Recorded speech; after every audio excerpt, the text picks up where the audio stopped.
में जो foreign education लिया हुआ व्यक्ति है, लीडर ऑफ अपोजिशन, उसको पप्पू बोल दिया जाता है। क्या कारण है ये जो पप्पू पप्पू बोल दिया जाता है? देखिए, देश में अपने जो लीडर हैं देख रहे हैं आप, किस तरह से आप देखे होंगे कि ताज़ा उदाहरण एआई को लेकर के मोदी जी की क्या सोच है, ये सब जगह है। आर्टिफिशियल इंटेलिजेंस को किस तरह से देश को समझा रहे हैं, ड्रोन वाला आपने देखा होगा वीडियो। एक नेता है जो संवेदनशील है, जो संविधान के प्रति बिल्कुल प्रतिबद्ध है, जो इस देश के आज़ादी के लड़ाई से उत्पन्न हुई जो विचारधारा है और जो संस्कृति है उसको बचाने के लिए लड़ रहे हैं, लोकतंत्र को बचाने के लिए लड़ रहे हैं, वो आम आदमी के सशक्तिकरण के लिए लड़ रहे हैं, वो सत्ता का विकेंद्रीकरण के लिए लड़ रहे हैं।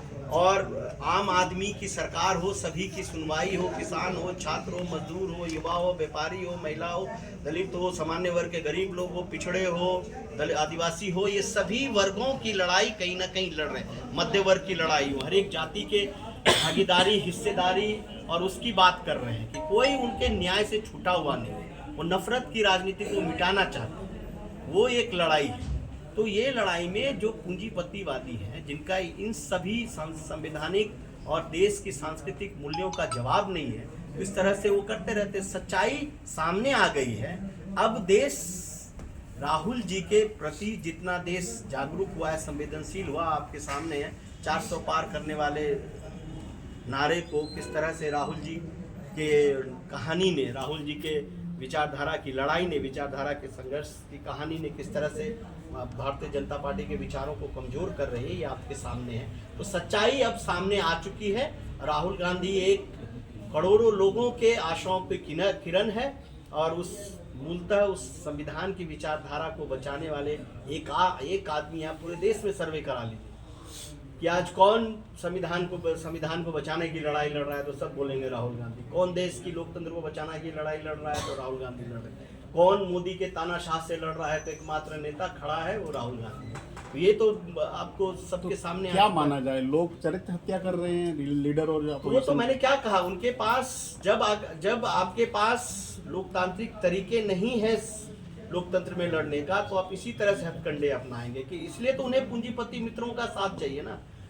आप किस विषय को लेकर किस तरीके से संगठन क्या संगठन पे चर्चा है, संगठन के गहराई को लेके, संगठन में फैलाव को लेकर के, संगठन में यहाँ की राजनीतिक, आर्थिक और सामाजिक समस्याओं को समझने के लिए और जानने के लिए, फीडबैक लेने के लिए कि हमें संगठन की मजबूती हेतु किन किन बिंदुओं पर प्रकाश डालना है ना। संगठन कहीं ना कहीं आप देखे होंगे कि लोकसभा चुनाव के बाद एक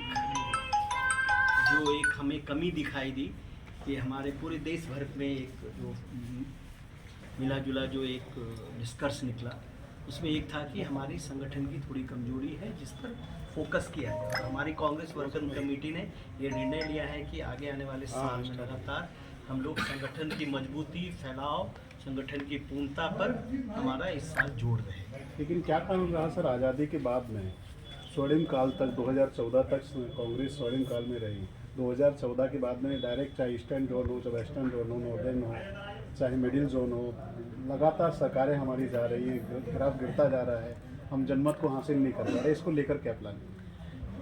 जैसे कि हमारे जननायक और खड़गे साहब और कांग्रेस पार्टी मानती है कि कांग्रेस पार्टी के लिए एक जिम्मेदारी है कि सिर्फ चुनाव जीतना हारना तो लोकतंत्र का एक पहलू है।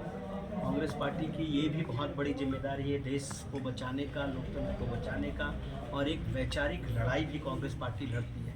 सिर्फ सत्ता का ही संघर्ष नहीं है, एक विचारधारा का भी संघर्ष है और ये एक चुनौतीपूर्ण माहौल है। जैसा कि राहुल जी कहते हैं कि हम सिर्फ एक राजनीतिक दल से नहीं लड़ रहे। कहने का मतलब है कि पूरा तंत्र, राज्य तंत्र उनसे भी लड़ना पड़ता है।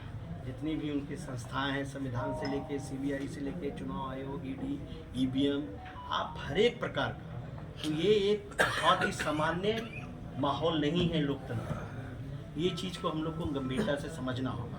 और जिस तरह से भारतीय जनता पार्टी लगातार निरंतर नफरत की राजनीति करने पे तुली हुई है और हम उसको लोकतांत्रिक तरीके से लड़ने का प्रयास कर रहे हैं, तो चुनौती तो है। पूरा कहीं ना कहीं एक दक्षिणपंथी विचारधारा थोड़ी मजबूत हुई है, इस पर कोई शक नहीं। तो हमारी जिम्मेदारी है, कांग्रेस पार्टी की ऐतिहासिक जिम्मेदारी है, और हमारी ये संस्कृति और परंपरा और देश की विचारधारा, जो संविधान की विचारधारा है, उसको हमको बचाना है, उसको मजबूत करना है। इसकी लड़ाई में हम लगे हुए हैं। तो हमें एक जो विचारधारा स्तर की लड़ाई है उसमें हम फोकस कर रहे हैं, और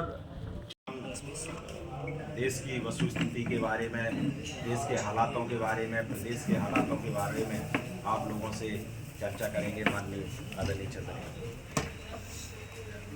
सबसे पहले सभी मीडिया बंधुओं से माफ़ी, थोड़ा सा एक कन्फ्यूज़न था जिसकी वजह से विलम्ब से आए।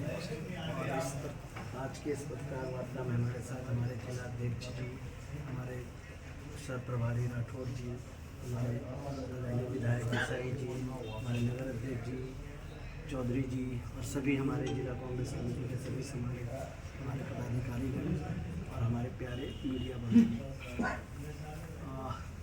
दूसरी बार भिंड आने का मौका मिला अपने प्रभार के क्षेत्र में, और मैं मूलतः बिहार से हूँ, और मुझे यहाँ की जिम्मेदारी दी गई है राष्ट्रीय सचिव सह प्रभारी मध्य प्रदेश।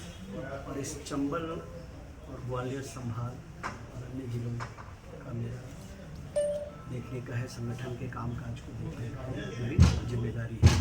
उस जिम्मेदारी को निभाते हुए मेरा दौरा हुआ है कि संगठन की पूर्णतः मजबूती के लिए, संगठन की मजबूती सिर्फ संगठन के ढांचे से नहीं होती है, संगठन के कामकाज के तरीके से होता है, संगठन का बदलाव का होता है, संगठन में प्रभाव का होता है, संगठन में गहराई की बात होती है, संगठन में जुड़ाव की बात होती है, और संगठन किस तरह के कार्यक्रम करे और कितने लोग हैं, क्या है। और दूसरा है कि हम अपने परिवार से फीडबैक लेंगे, क्योंकि हम तो यहाँ रहते हैं। जो भी भिंड जिला कांग्रेस कमेटी की जो भी राजनीतिक है, जो भी राजनीतिक, सामाजिक और आर्थिक परिस्थिति है, वो हम अपने कांग्रेस परिवार के सदस्यों से संवाद करके ही पता चलेगा। तो उसके कारण से कि संगठन के लोगों से मिलने का 1-to-1 हमारा व्यक्तिगत चर्चा है, और हम बात करेंगे। हम जिला लेवल के जितने भी हमारे पदाधिकारी हैं, हमारे कांग्रेस के नेता हैं, उनसे इस चरण में हम 1-to-1 चर्चा करेंगे। फिर आगे के चरण में हम विधानसभा वार और ब्लॉक वाइज हम चर्चा करके अन्य हम अपने कांग्रेस परिवार के कार्यकर्ताओं से भी संवाद का ये मसला चलेगा। हमारे जिले के सब प्रभारी हैं और प्रभारी हैं जी, और हमारे कोमल जी, ये लोग आगे चल के फिर मंडल में जाएंगे, बूथ में जाएंगे, ब्लॉक में जा करके एक संवाद की कड़ी होगी, ताकि हम अपने कांग्रेस परिवार के हर एक सदस्य से जानना चाहेंगे कि इस प्रदेश में कैसी राजनीति चल रही है, यहाँ की स्थिति कैसी है, हम उसमें क्या रणनीति बना सकते हैं। तो ये एक ओवरऑल हमारा आने का कार्यक्रम है। तो पहले चरण में मैंने ये प्रयास किया है कि जिले लेवल के जितने भी हमारे परिवार के सदस्य हैं, हमारे पदाधिकारी हैं, उनसे हम 1-to-1 चर्चा करके इस क्षेत्र को जानने का मेरा ये आने का मतलब है।